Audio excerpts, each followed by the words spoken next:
Good morning, Francis. Good morning. Good morning. Good. Thank you for attending. I just wanted to let you know who was all at the meeting. I'm sure you know Dr. Susan Shaw, Yes, I do. our Hello, Francis. Hello, medical hello. officer for SHA. And we also have Dr. Dean Preston Smith, obviously the Dean of Medicine, and myself. And we'd like to thank we'd like to thank you for attending this meeting. And this meeting is to inform you of a number of issues that have arisen regarding your recent engagement as it relates to COVID-19 response in Saskatchewan. I am in my role as provincial head. I'm going to inform you of a letter that will be sent, and the contents of a letter that will be sent to you immediately following the meeting, not only by email, but I'll do by registered mail as well. So we'll also have response from Dr. Susan Shaw and Dean Smith.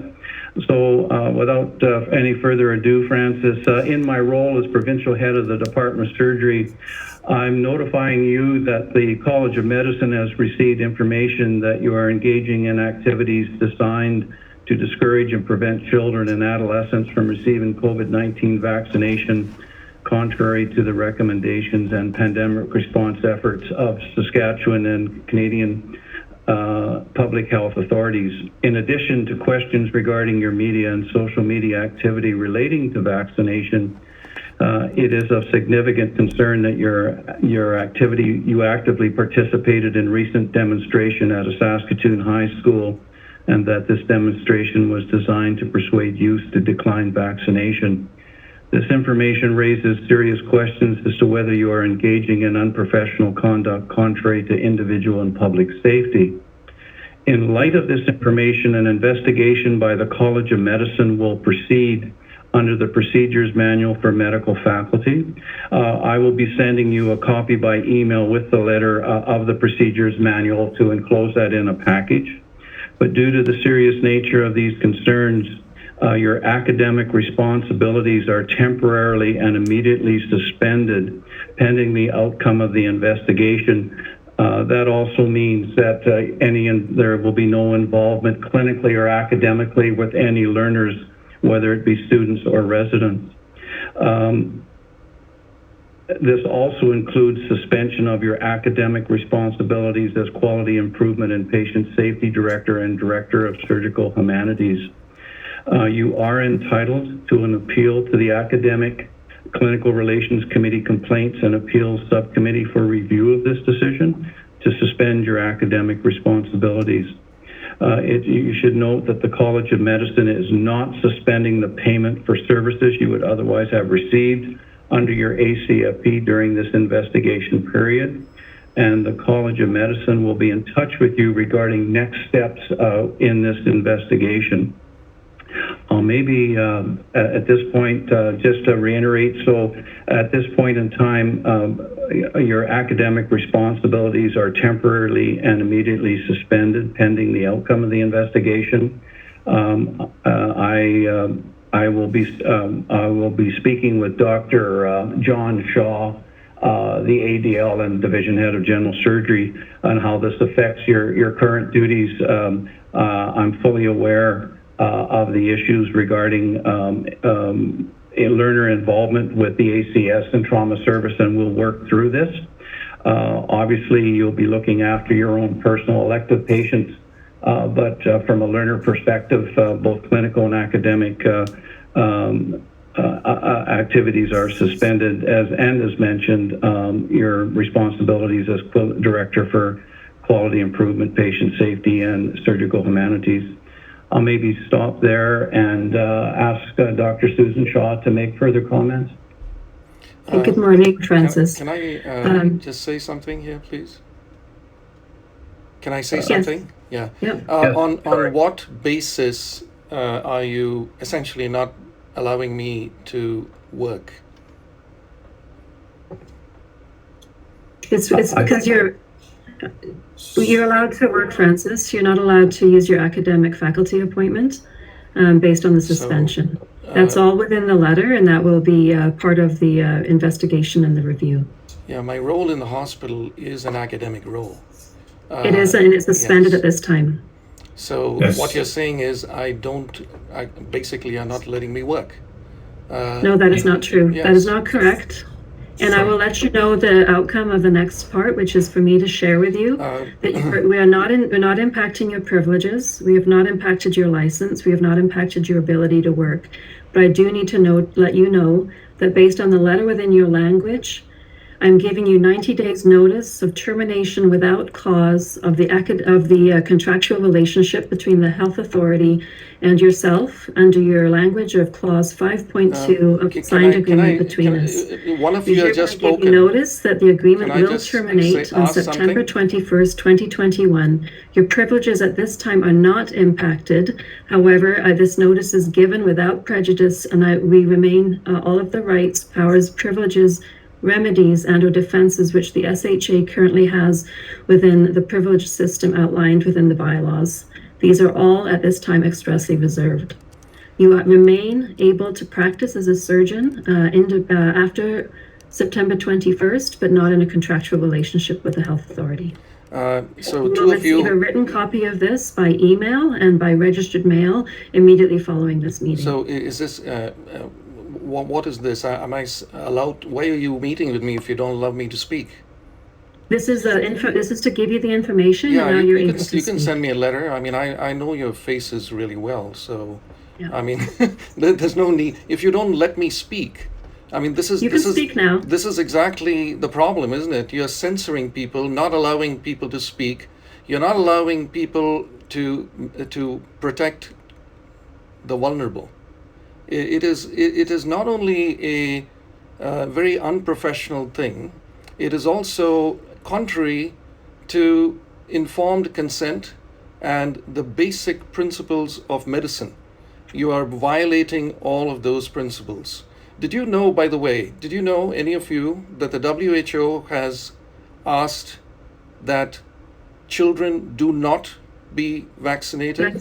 That is not accurate, and that is certainly not accurate, Francis. Well, then in that case, we are not here to debate the well, no, the merits of your position. it- We're here to inform you of well, the decisions that the health authority and again, the you're College not of letting me Medicine speak. are required to take at this time based on the current situation that you have entered into, based on the WHO has language of our policies and has- procedures. the WHO has suspended, and in fact, they never is not ever, accurate, they Francis. never ever, And- they, and so let me just. we're not here to you're debate not, that. You're not. There is you're a not. place for that debate. It is not. Well, it's not a within debate. the- It's not a debate. I'm just telling you the statement. The statement was put out on Monday morning, and the WHO has stated that children should not be vaccinated from 12 to 18, and anybody less than 18 should not be vaccinated. You guys claim that you listen to the WHO.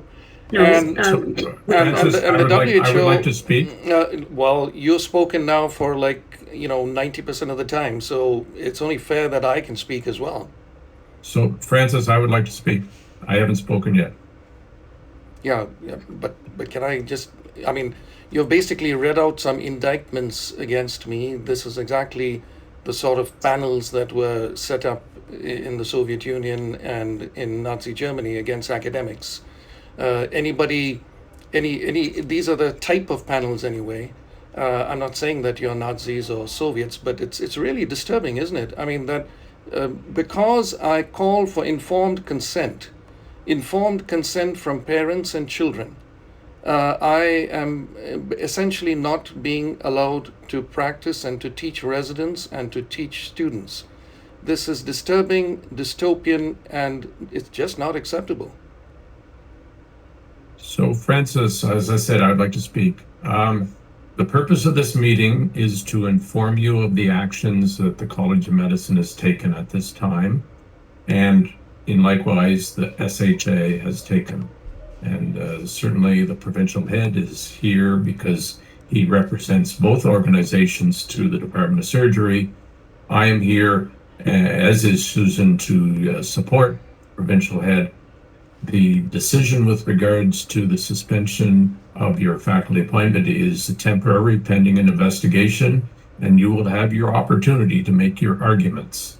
That is not the purpose of this meeting. This meeting is simply to inform you of the decision made after due consideration by the College of Medicine and the SHA. I recognize this decision may be distressing to you, and want to emphasize to you the need to first of all look to the contract and look to the policy and procedures on medical faculty appointment to see the avenues that are available to you as this process unfolds. That will likely include the need for your own advice in determining best paths, and there are people, including legal representation, that can advise you as you follow your way through these procedures. And the second thing that is really important to me is that you do take care of yourself through this process. This is a stressful process and an unfortunate process that has been made necessary by the actions to date, but it is still stressful and difficult.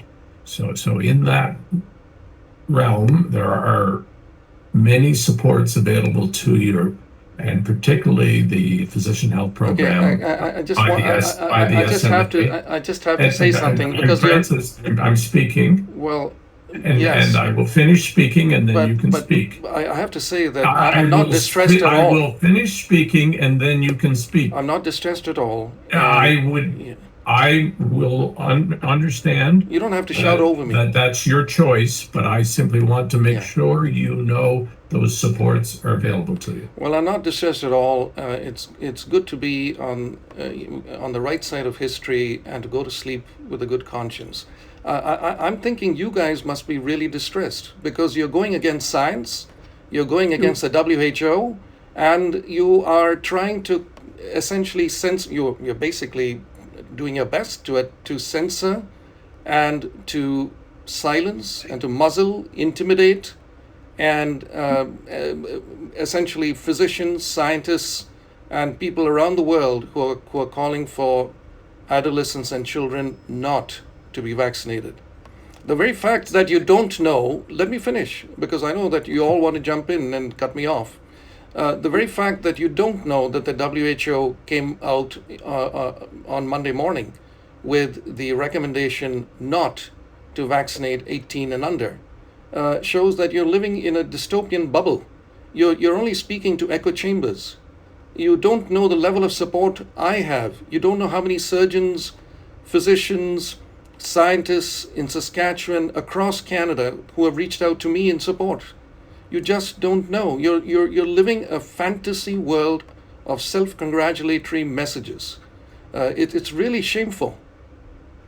So I think, Francis, this is why we're so concerned about you, and because this appears to me to be a change in the way that you see the world. I've read the World Health Organization statement. I read it this morning in preparation for this meeting to make sure that I had as much information. I've read the PHAC. I've read everything. I'm very concerned about your ability to clearly see what's happening and what others may be doing with you and to you to take advantage of your position. You're a highly intelligent man. Well, thank you. Thank you for... You're not making intelligent decisions. You're not interpreting literature or behaving in a way that makes me understand that you understand how to navigate a scientific debate. To be honest... This is why it's important that we reiterate, please reach out to the SMA Health Program to ensure that you have supports that you may not realize or think that you need right now, but they offer amazing support. Well, I would recommend that you get those supports. And that we will not learn about. I would recommend that you get those supports because I predict you'll be needing them very soon. Because thank you for your concern, Francis. Thank you for that concern, Francis. So the purpose of this meeting has been accomplished, and that was to inform you of the actions taken by the College of Medicine and the SHA. reiterate that there are mechanisms for you to appeal these decisions and a process what will unfold at the university with regards to your faculty appointment. Again, reiterate that the supports are available to you and that that they're excellent supports that you should consider taking advantage of. But otherwise, we've accomplished the purpose of this meeting, and you will be getting the written documentation by email immediately. Well, it wasn't really a meeting. It was basically an announcement from a group of very deluded healthcare people. Unfortunately, up and down the country, you guys are living in a dystopian bubble. That bubble, the truth will come out. And when that bubble bursts, you guys are going to be in big trouble. And you think I'm in trouble? By the grace of God, I'm sleeping well at night, and I'm not in any distress at all. Well, thank you, Francis, for telling us that. I'm very pleased to hear that. And again, we support, if there's any services needed, we would be pleased to help and support that. But the accomplishments of what was needed to be done today in terms of notification will be sent to you. And I thank you for participating in the meeting. And we will get the information to you as soon as possible. As it relates to the Division of General Surgery, I will be discussing with the ADL, Dr. John Shaw, regarding what is necessary in terms of temporary and immediate suspension of academic privileges relating to learners. And as well, I'll be sending a notice as well that this is in place. So I thank you for attending the meeting, and we'll end the meeting now. I appreciate your attendance. Thank you, everyone. Well, thank you. Thank you. Thank you.